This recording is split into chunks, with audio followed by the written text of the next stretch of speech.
नमस्कार, मैं डॉक्टर सीमा Sharma S A Sanskrit classes में आपका स्वागत करती हूँ। आज हम तद्धित प्रकरण में मतुप प्रत्यय करते हैं।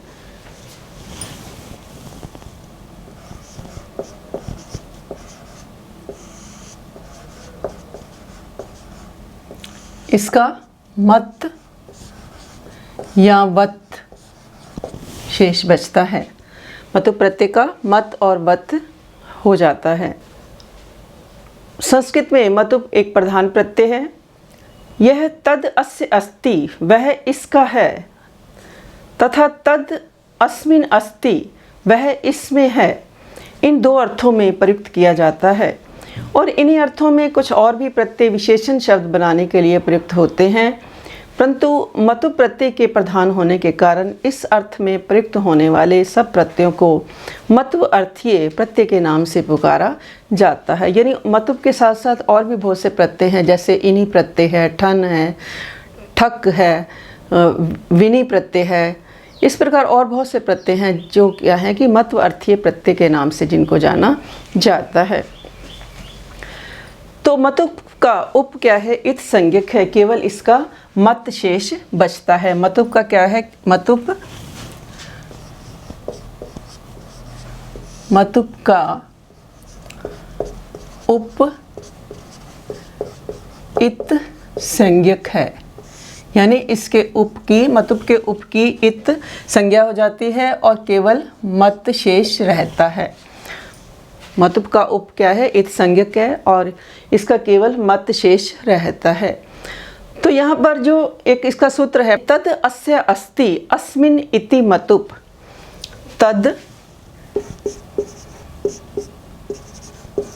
अस्य अस्ति अस्मिन इति मतुप,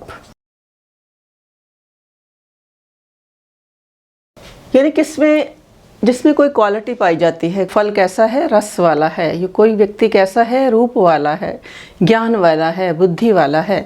तो वाला या वाली इस अर्थ में इस प्रत्यय का प्रयोग होता है। यह तद अस्य अस्ति, वह इसका है, और वह तद अस्मिन इति, वह इसमें है। इस प्रकार इस अर्थ, इन दोनों अर्थों में ये इस मतुप प्रत्यय का प्रयोग किया जाता है। यहाँ पर जो अस्य पद है षष्ठी विभक्ति को दर्शाता है, बोधक है उसका, और जो अस्मिन पद है वो सप्तमी विभक्ति का बोधक है। तो अब कुछ नियम हैं, जैसे कि मतुप प्रत्यय से पूर्व शब्द के अंत में यदि अ या आ हो तो म को व आदेश हो जाता है। यानी मतुप प्रत्यय से पूर्व, मतुप प्रत्यय से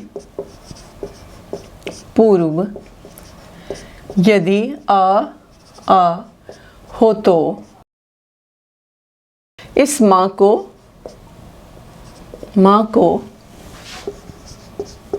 व हो जाता है।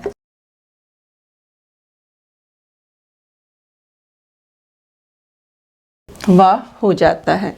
जैसे हमने शब्द क्या लिखा कि अब क्योंकि ये जो प्रत्यय बनाए जाते हैं, मतुप प्रत्यय जो है हमारी किसी की विशेषता को बताते हैं, यानी उसमें वह गुण है या वह उसका है, उसमें ये क्वालिटी है। इस प्रकार इस प्रत्यय का प्रयोग किया जाता है। जैसे हमने शब्द क्या लिखा यहाँ पर? रस। रस से हमने क्या किया? मतुप प्रत्यय किया। तो इस रस में हमारा स में क्या है? अकारांत है। रस शब्द हमारा क्या है? अकारांत है। तो रस जमा मतुप किया तो रस जमा मतुप का क्या शेष बचता है? मत शेष बचता है। उप की क्या हो जाती है? इत संज्ञक हो जाता है। मतुप का उप क्या है? इत संज्ञक है और केवल मत शेष बचता है। अब इस नियम के अनुसार वो क्या करें हैं कि यदि मतुप प्रत्यय से पूर्व आ या आ हो तो माँ को व आदेश हो जाता है। तो यहाँ पर इस माँ को क्या आदेश हो जाएगा? व आदेश हो जाएगा। तो क्या बन जाएगा? रसवत। ये शब्द हमारा क्या बन जाएगा? रसवत। तो इकट्ठा लिखेंगे तो क्या आ जाएगा? रसवत। तो ये किस में बन जाएगा? नपुंसकलिंग में। रसवत शब्द हमारा किस में आ जाएगा? नपुंसकलिंग में आ जाएगा। और यदि हम पुल्लिंग में करेंगे तो क्या लिखेंगे? रसवान। रसवान। और स्त्रीलिंग में करेंगे तो क्या हो जाएगा, रसवती। तो इस प्रकार से रसवत, रसवान, रसवती। रस अस्य अस्मिन व अस्ति, कि उसमें ऐसा गुण है, वो कैसा है, फल कैसा है, रस वाला है। रस अस्य अस्मिन व अस्ति, वो कैसा है, रस वाला है। इसी प्रकार कोई रूपवान है तो हम क्या करेंगे, रूप जमा मतुप करेंगे।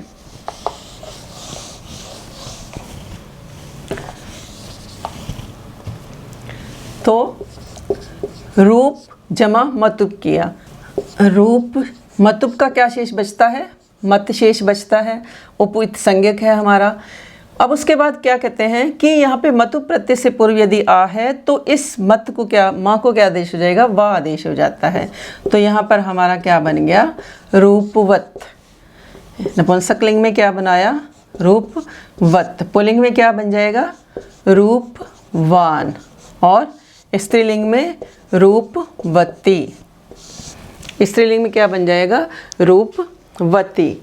अगला एक और शब्द ले लेते हैं। जैसे हमने क्या लिया, बुद्धि शब्द ले लिया, तो बुद्धि जमा मतुप।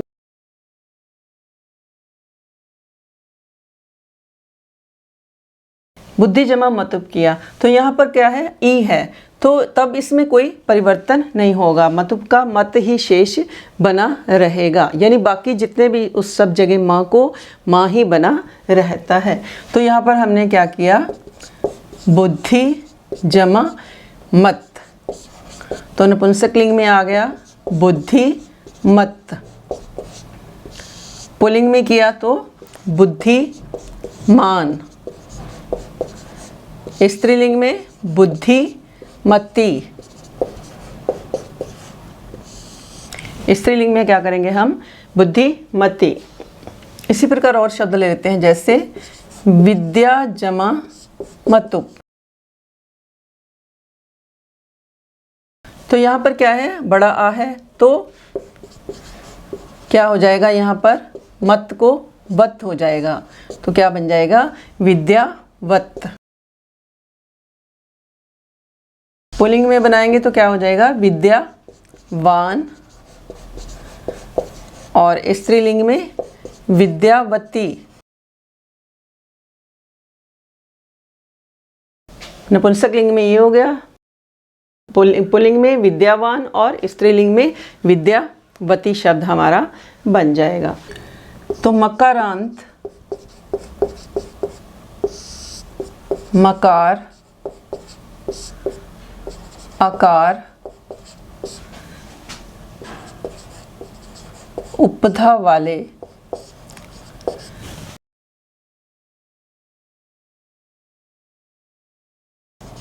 शब्दों से परे मतुप को, मतुप के माँ को वा हो जाता है। यानी मकारांत तथा मकार तथा एवं आकार उपधा वाले शब्दों से परे यदि मतुप प्रत्यय है तो उस माँ को क्या हो जाता है, व हो जाता है। यथा किम जमा मतुप। तो यहाँ पर वो क्या कहते हैं कि इस मतुप को, जो इसका माँ है, इसको व हो जाएगा, हाथ हो जाएगा। तो किम जमा मत, इसका शेष बचता है, इस माँ को फिर वा हो गया, तो किम जमा वत शब्द हमारा क्या आ जाएगा, किम जमा वत। तो ये जो माँ है ये हमारा क्या है, अनुस्वार है। तो एक सूत्र है हमारा, मोह अनुस्वार है, कि यदि पद के अंत में माँ आए और उसके बाद कोई व्यंजन आए तो उस माँ के स्थान पर क्या आदेश हो जाता है, अनुस्वार आदेश हो जाता है। तो तब हमारा शब्द क्या बन जाएगा, किम वत। ये किस में आ जाएगा, हमारा नपुंसक लिंग में आ जाएगा। और फिर पुल्लिंग में क्या आ जाएगा, किम वान। और स्त्रीलिंग में किम वत्ती। पद के अंत में, यदि पद के अंत में माँ आता है और उसके बाद कोई व्यंजन आता है तो उस माँ के स्थान पर अनुस्वार हो जाता है। तो यहाँ पर इस माँ को हमने क्या कर दिया, अनुस्वार कर दिया। नपुंसक लिंग में किमवत, पुल्लिंग में किमवान और स्त्रीलिंग में किमवती शब्द बन जाएगा। अब हम देखते हैं कि मकार उपधा वाले, मकार उपधा वाला शब्द देखते हैं। जैसे लक्ष्मी, लक्ष्मी में हमने क्या किया, मतुप प्रत्यय किया। लक्ष्मी में हमने मतुप प्रत्यय किया। तो लक्ष्मी ये क्या है, इसमें मकार हमारा उपधा में है। ये मकार क्या है, उपधा वाला मकार है। तो इस मतुप का क्या हो जाएगा, वत हो जाएगा। तो लक्ष्मी जमा वत, तो इकट्ठा लिखेंगे तो क्या आ जाएगा, लक्ष्मी वत। और पुल्लिंग में लक्ष्मी वान, स्त्रीलिंग में लक्ष्मीवती। स्त्रीलिंग में क्या आ जाएगा, लक्ष्मीवती। तो ये हमारे क्या थे कि मकार उपधा वाला ये हमारा शब्द था। और आगे और शब्द देख लेते हैं। जैसे हमने क्या लिखा कि आकार उपधा वाले, वो क्या कहते हैं कि आकार उपधा वाले शब्दों से परे भी माँ को व आदेश हो जाता है। आकार उपधा वाला शब्द हमारा जैसे क्या है, यशस, यशस जमा मतुप। तो यहाँ पर ये स हलंत है, तो यहाँ पर श जो है इसमें अ मिला हुआ है, तो आकार उपधा वाला ये शब्द है। यानी श में उपधा का जो आ है, श में क्या है, जो उपधा का आ है, उपधा का आ होने पर उस माँ को जो मतुप प्रत्यय है, उस मतुप के मत को वत आदेश हो जाएगा। जैसे हमने क्या लिखा, यशस जमा, इसको हमने क्या किया, वत कर दिया, क्योंकि ये क्या है, उपधा का आकार इसमें है। तो उपधा, जहाँ आकार उपधा वाला जो शब्द है उसको हम क्या कर देंगे, मत को वत आदेश कर देंगे। तो हमारा शब्द क्या बन जाएगा, यशस्वत। नपुंसकलिंग में आ जाएगा यशस्वत, और पुल्लिंग में यशस्वान, स्त्रीलिंग में यशस्वती।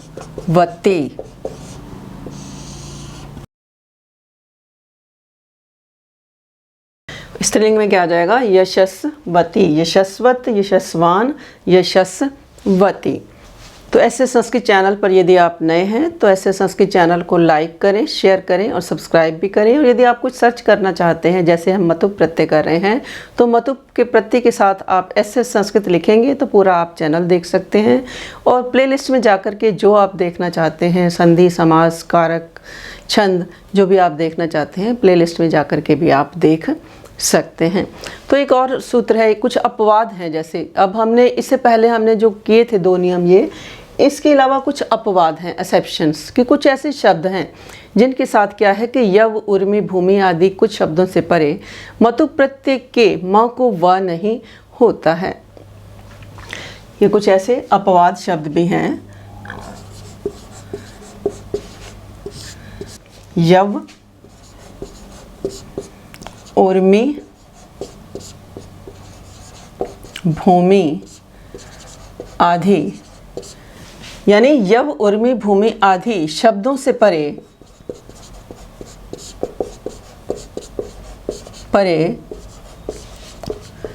मतुप के म को वह नहीं होता। यव, उर्मी, भूमि आदि शब्दों से परे जो मतुप का म है उसको व नहीं होता। यानी इससे पहले हमने जो अभी कर रहे थे, तो सबसे पहले हमने इसमें क्या देखा कि आ हो तो म को व हो जाता है, परंतु यव शब्द में तो अब आ है, तो उसमें क्या कहते हैं कि इन शब्दों के परे होने पर, मतुप प्रत्यय के परे होने पर इन शब्दों के म को व नहीं होता। जैसे हमने क्या लिखा, यव जमा मतुप किया। तो हिसाब से तो जो ये पहला नियम है, इस हिसाब से तो इसको क्या होना चाहिए था, वत होना चाहिए था, परंतु ये नियम क्या कहता है कि इसको म को व आदेश नहीं होगा। तो ये मतुप का क्या शेष बचता है, मत शेष बचता है। मतुप का क्या शेष बचता है, मत शेष बचता है। तो हम क्या लिखेंगे इसको, यव मत। तो यहाँ पर क्या आ जाएगा यव जमा मतुप किया तो यव मत, क्योंकि यहाँ पर एक नियम आ गया हमारे पास कि इन शब्दों के बाद यदि मतुप प्रत्यय है तो उस मतुप के म को व नहीं होगा, तो यव मत। तो ये नपुंसक लिंग में हमारे पास क्या आ जाएगा, यव मत। और पुल्लिंग में क्या आ जाएगा, यव मान। और स्त्रीलिंग में यव मती। अब अगला शब्द है हमारा भूमि। भूमि से हमने क्या किया, मतुप प्रत्यय किया। तो इन शब्दों के परे होने पर यदि मतुप प्रत्यय परे है, शब्दों से परे मतुप के म को व नहीं होता, तो भूमि जमा मत क्या आ जाएगा, भूमि जमा मत आ जाएगा। तो क्या बन जाएगा, भूमि मत। भूमि मत ये किस में हो जाएगा हमारा, नपुंसक लिंग में। फिर भूमिमान, भूमिमान पुल्लिंग में आ गया, और भूमिमती स्त्रीलिंग में आ जाएगा। भूमिमत, भूमिमान और भूमिमती ये हमारा स्त्रीलिंग में आ जाएगा। अगला शब्द है हमारा उर्मी। उर्मी से हमने क्या किया, मतुप किया। तो यह उर्मी शब्द से परे मतुप के म को व नहीं होगा, तो क्या बन जाएगा, उर्मी जमा मत। माँ को व नहीं होगा, तो उर्मी मत, उर्मीमान और उर्मी मत्ती। उर्मी मत नपुंसक लिंग में, उर्मी मत, फिर उर्मीमान और उर्मीमती हमारा शब्द आ जाएगा। तो एक और नियम है, ये आपको क्लियर हो गया होगा, बहुत बड़ा आसान है ये प्रत्यय कि पेपर में आपको कैसे आएगा कि जैसे शब्द आ गया कि उर्मी जमा मतुप, तो अब आपको कुछ नियम ये याद रखने पड़ेंगे। इस तरीके से जो मैंने आपको ये नियम बताए हैं उसको याद करना पड़ेगा कि तद अस्य अस्ति, कि वह इसका है या वह इसमें है। इस प्रकार जो विशेषण के रूप में मतुप प्रत्यय किसके रूप में प्रयोग होता है, विशेषण के रूप में इसका प्रयोग किया जाता है, विशेषण के रूप में है। प्रथम 4 वर्णों में से यदि कोई जो हमारे व्यंजन हैं उनमें से जो पहले 4 हैं उनमें से 4 वर्ण यदि आ जाते हैं और उसके बाद यदि मतुप प्रत्यय आता है, तो तब हम क्या करते हैं, उस मत को वत आदेश कर देते हैं। जैसे हमने शब्द क्या लिखा यहाँ पर, विद्युत। क्या लिखा, विद्युत जमा मतुप, विद्युत जमा मतुप किया। तो यहाँ पर क्या बन जाएगा, अब क्या कहते हैं कि उस मत को क्या आदेश हो जाता है, म के स्थान पर व आ जाता है। तो क्या बन जाएगा, विद्युत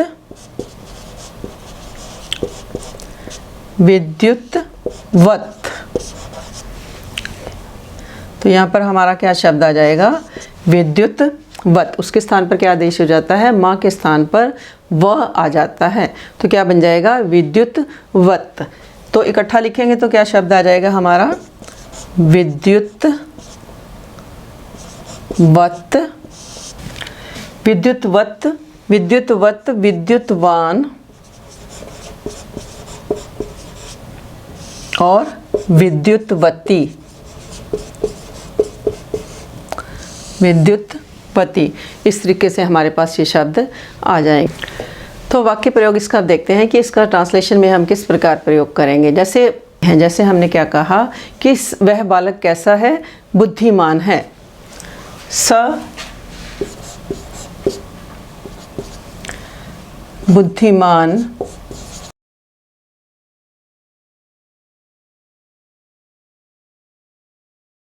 बालकः अस्ति,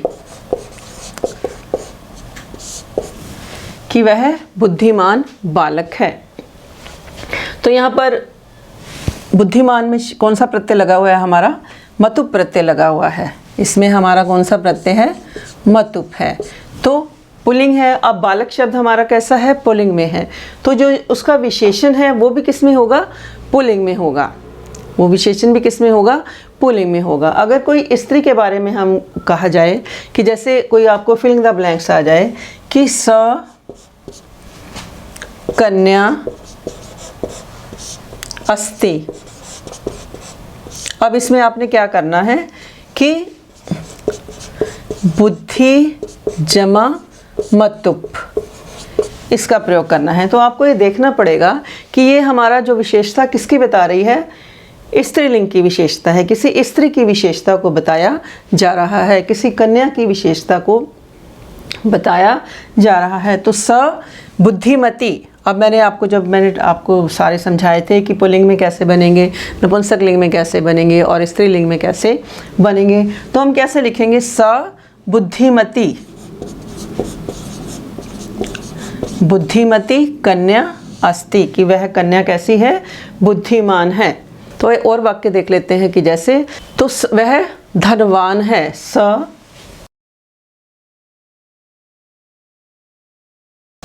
धनवान अस्ति, कि वह धनवान है। तो यहाँ धन से क्या लगा हुआ है, हमारा मतुप प्रत्यय लगाया हुआ है हमने। धन शब्द से मतुप, ये हमारे तद्धित प्रत्यय हैं। मतुप प्रत्यय हमारा क्या है, तद्धित प्रत्यय है ये हमारा। तो धनवान, तो स हमारा क्या है, पुल्लिंग है। तो ये जो पुल्लिंग, जो हमारा धनवान शब्द है, धन जमा मतुप है, तो ये भी किस में आएगा, पुल्लिंग में ही आएगा। तो स धनवान अस्ति। इसी प्रकार यदि हम स्त्रीलिंग में लिखें तो क्या लिखेंगे, स धनवती अस्ति, कि वह धनवान है। तो यहाँ भी धन जमा मतुप, इसी का ही हमने कर दिया स्त्रीलिंग में, सा धनवती अस्ति, वह धनवान, धन वाली है। यानी ये वाला या वाली अर्थ में, इसका अर्थ क्या होता है कि धन वाला, स धनवान, उसके पास धन है। यानी तद अस्मिन इति, ये हमारा जो सूत्र हमने किया, तद अस्य अस्ति, कि वह इसका है, और तद अस्मिन इति, वह इसमें है। तो स धनवान अस्ति, कि वह धन वाला है, वह धन वाली है, कि उसके पास धन है, इस तरीके से।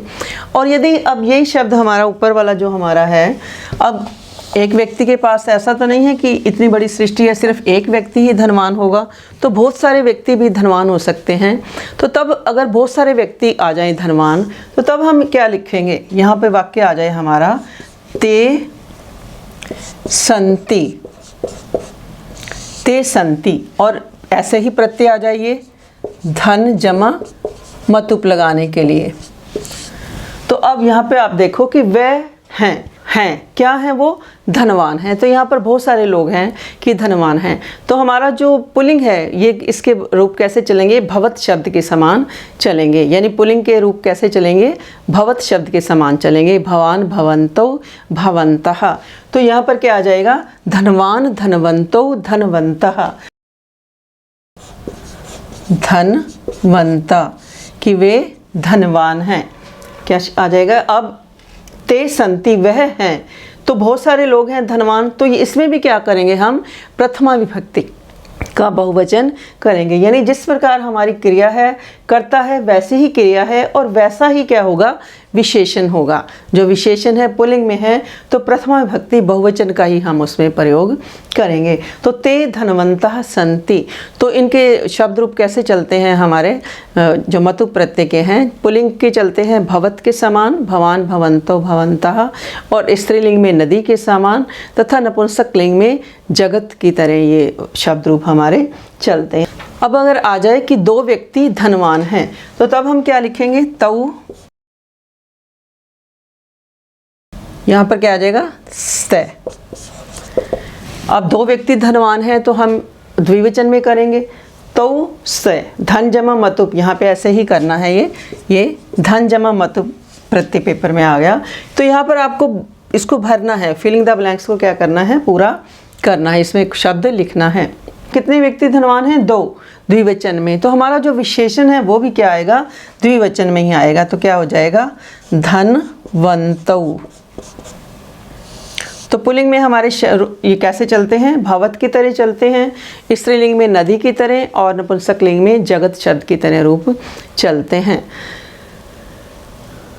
तो ये आज हमने किया कि किस प्रकार मतुप प्रत्यय का जो तद अस्य अस्ति अस्मिन इति मतुप, कि इस अर्थ में कि वह इसका है या वह इसमें है, इन दोनों अर्थों में मतुप प्रत्यय का प्रयोग किया जाता है। इन दोनों अर्थों में मतुप प्रत्यय का प्रयोग किया जाता है। तो मतुप प्रत्यय से पूर्व यदि आ हो तो म को वा हो जाता है, और मकारांत मकार अकार उपधा वाले शब्दों से परे मतुप के म को वा हो जाता है। तथा प्रथम जो 4 वर्ण हैं उनके भी माँ को क्या होता है, उसमें भी माँ को व आदेश हो जाता है। तो आज के लिए इतना ही। धन्यवाद। जय हिंद, जय भारत।